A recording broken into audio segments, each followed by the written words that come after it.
Il est essentiel pour vous de disposer d'une adresse email qui vous est propre et à laquelle vous avez accès en permanence. Ça paraît extrêmement logique, mais d'expérience, je sais que ce n'est pas toujours le cas et que ça peut conduire à de très lourdes conséquences pour vous. Pourquoi?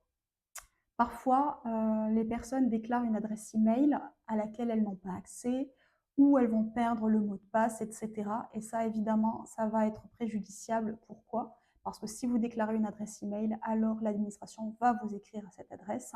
Les notifications de différentes plateformes, que ce soit Démarches simplifiées ou ANEF, Administration nationale des étrangers en France, elles vont vous être envoyées à cette adresse email. Et si vous loupez une notification, ben, ça peut être grave.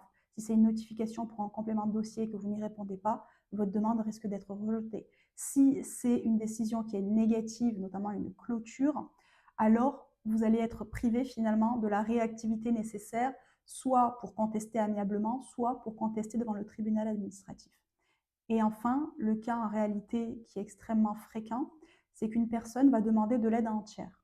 Et ce tiers va l'aider, donc que ce soit un proche, que ce soit la personne du taxiphone ou autre.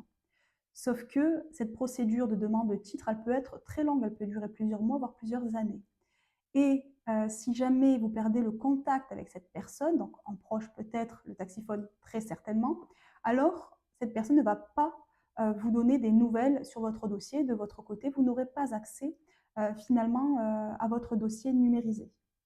J'ai eu également le cas où c'était l'épouse qui avait fait toutes les démarches pour le conjoint, sauf que entre-temps, ils s'étaient séparés et cette dame, elle avait totalement bloqué le dossier. Donc on ne pouvait pas réactualiser le mot de passe. Pourquoi? Parce que dès lors qu'on demande finalement qu'on indiquait qu'on avait perdu le mot de passe, ben, la procédure d'authentification, elle était envoyée à qui? Elle était envoyée à l'adresse email de cette épouse. Donc il est essentiel d'avoir la maîtrise de vos outils de communication.